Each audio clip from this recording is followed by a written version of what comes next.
nshobora kuvuga ndebye parcours ye navuga ibintu nka bibiri. Didier yarakoze akantu keza ushatse wakarekeraho. Umukinnyi ushaka gukina muri Wydad Casablanca igakina finale ya Champions League niyo yaba ari ku ntebe ufashe 2018 kujya 2020 ku musore ufite imyaka 27 ubu urumva acamo nk'imyaka 6 urumva nka 21 byonyine kuva mu gihugu nka Cote d'Ivoire ku myaka 21 ukibona mu ikipe nka Wydad n'ukuntu yari imeze icyo gigera ku finale ya Champions League birasobanura ko rutetara idasanzwe ivuga icyo ntacyo guca ku ruhande. Iyo urebye amakipe yandi yanyuzemo aya makipe nka za Renaissance ukaza muri Al Hilal Club yingi kwita abantu i Kigali igene n'amatsinda. iyi kipe yakinaga amatsinda warakoze cyane nicyo nshaka kumentioninga. 2022-2023 Isimba yakinaga amatsinda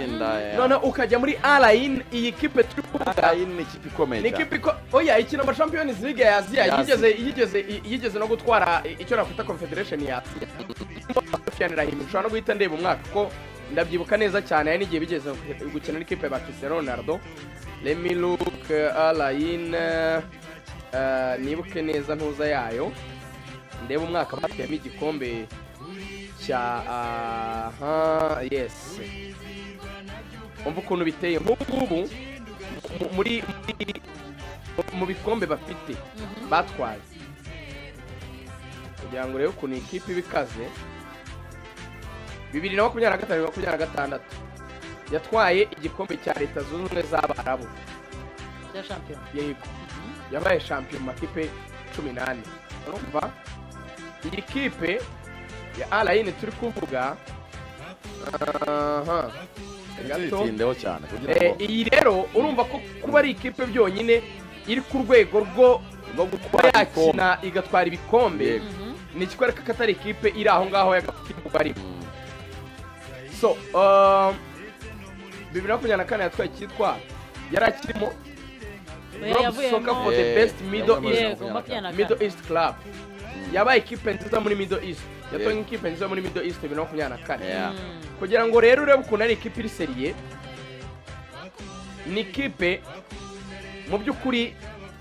yatwaye treble 2022-2023 ni 2022-2023 nibwo batwaye Champions League. Uyu mukinnyi rero urumva ko amakipe yose yagiyemo ni amakipe afite uko ameze ntabwo ari amakipe yavuga ngo ari hasi Wydad Simba Al Hilal Rayon. Nge navuga ngo birashimangira ko nubwo mu myaka wenda ibiri yaba atarameze neza ishize ariko ku rwego rwa niveau yakinyeho akaba atanashaje cyane wenda niyo twaba wenda ko cyo yayindi 3 y'Abanyafurika tuvuga ikaba ari 30 wenda birashoboka ntabwo yaba atari ku rwego rwo kuza ngo akine ari umukinnyi wabanzamo muri Rayon ataragize impamvu zindi zikomeye uzimvune zo kumara igihe adakina ushaka kumuhungabanya bikomeye. Icyo navuga Rayon Sport yaguze umukinnyi ufite parcours nziza aho yaciye n'amakipe yanyuzemo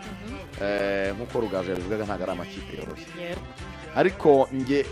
ndabijyanirana n'igitekerezo cya Rayon Sport nyuma ya Sekafa Kagame Cup. Nuvuga ngo Sekafa yabaye igipimo cyiza cya Rayon Sport cyo kubagaragariza aho bafite imbaraga naho bakeneye kongera imbaraga. Aho twahurizaga twese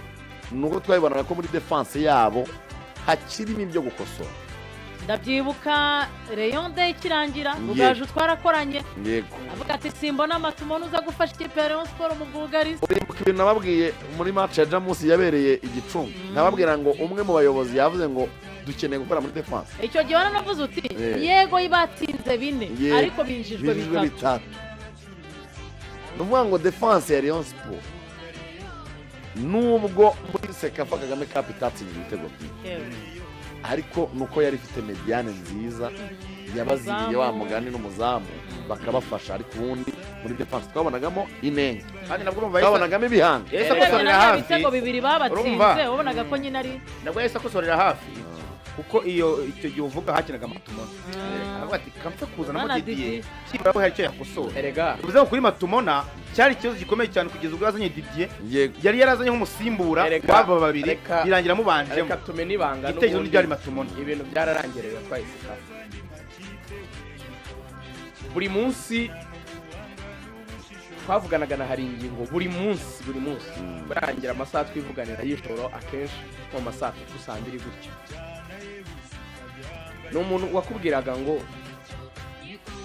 Matumona ni umudefanseri twakiranye tuzi ubushobozi bwe azadufasha igihe Matumona atatangiye kwitwara neza bigaragara ko ari mwiza mu kwantisipa kuri match ya KVZ gusora umupira ariko ukabona nahura n'ababataka b'imbaraga batyaye bizamugora match ya KVZ niba wibuka cyagiye nazanye imishandiko y'impapuro cyagiye nari ndwaye igihe nagarutse mu kazi nibwo twaganiriye ariko umwe ngo nshuti Didier nubwo muvuga ngo ari umubenceri muri Gorilla ati mumpe umwaka zamugira umudefanseri uzagera kuri rwego gukina muri equipe nationale uzi icyo ashaka kuvuga ni umukinnyi ugifite akazi ko gukorwa arabyemera hari ingingo arabizi hari nuko twanabiganiriye kubera excitement y'abafana ngo ikipe ngo yageze kuri finale tubigana imaze kwitwara neza muri demi finale nasuragamo iki ikeneye imyanya itatu yego ntabwo ikeneye mu defenseur central ikeneye mu mediateur ikeneye n'umwataka yego afana kubera excitement ngo abonye ngo ibintu Didier yakinnye ngo ibyo nuko utamenya umupira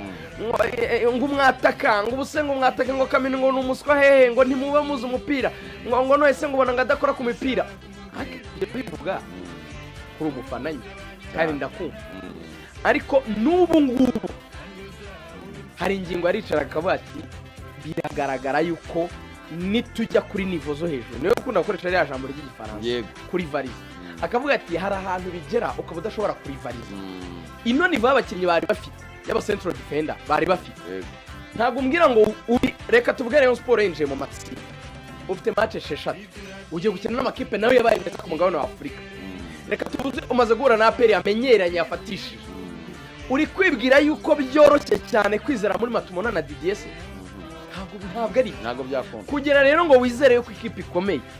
mu Rwanda dutinya ikintu cyo kuba twakwaprogradinga equipe tukagenda mu marangamutima afana barabikunda cyane ngo twatsinze ngo nta wundi mukinnyi dukeneye ariko ibyo uri kuvuga ngo mwatsinze iyi yari tournament byari irushanwa rigufi mwatsinze nde oya batsinze n'amakipe akomeye pe batsinze Hilali batsinze Taska bataza ngo twasuzwe intsinzi yabo batsinze gol kabiri bakipinze clean sheet bakinnye neza batwese kafa bakomeye pe ariko hari ikizaza kikaruta sekafa yego confederation zaziruta sekafa erega na champion yuko ko champion zakuba match 34 yego kandi ntabwo ukeneye kwibeshya kuko n'ubundi nugera imbere bikagaragara ko wenda Didier atari kureponda neza nubwo ari umukinnyi mwiza ko Didier ni mwiza rwose pe umukinnyi muto uzaba no defenseur ukomeye ngo kagomba kuba twaraguze defenseur ukomeye imbere yagikemuye stem noneho nabwiye ngo turi mu mwanya wo kuvugisha Rayon Sport nimero 9 Rayon Sport barakubwira bati nibyo twatwaye kafa Kamenya yitwaye neza akora ku mupira avuye mu gitego cya mbere Kameni yakoze ku mupira wavuye mu gitego cya kabiri kuri finale hari n'izindi match yagiye adufasha nibyo pe ariko baracyakubwira yuko nimero 9 wa Rayon Sport ntibaranyura ahantu mu myanya 3 twavugaga na hari ingingo icyo gihe naramubwira nti mwazanye musanga kuri 6 na hari ingingo yarabyemeraga yuko abonye musanga yasubiza modera bar kuri kabiri ibyo nkubwira n'ibintu ngena ganiraga nawe kuri telefone atahakana azi neza this time amaze kubona ko mediane ye bya bintu biri twavuze ifite icyo kintu cya complementarité ubwuzuzanye no kumva ibyo ashaka bakina twavuga bya comprehension akavuga ati jingale na modeli barahuje nta kibazo gihari ahubwo yareba n'ibintu Kabange yakoze muri no sekafa umuntu atsinze imipira watanze imipira yavuyemo ibitego akavuga ati nta mpamvu yo kugurundi dufite n'umusimbura we Obed aravuga ati ubu nta mpamvu yo kwirirwa turwana na nimero 6 Obed ni kwaganije Obed ni kuri kabiri baganije no muri 3 namwise Zuberi iriya mufura ibintu byose ubitekereza mufura bigomereze n'ibyo biragaragara ko aho ibitekerezo biri no gushaka rutahizamu mediane barasa n'ababa batoya twiyikoraho imeze neza wenda bakavuga bati n'abo bana b'abanyarwanda ba Christian ba Fabio Nkundimana nabo ni abakinnyi beza umuntu yagenda afasha bakaba basimbura ko shampiyona y'u Rwanda ni n'abantu banayikina sinekereza ko ba Christian ba Fabio kuri match ntoya za Sunrise bari Kigali Nyamirambo basimbuje batabasha kuguha ibyo babakeneye muri match babikora muri medane ikindi utarahava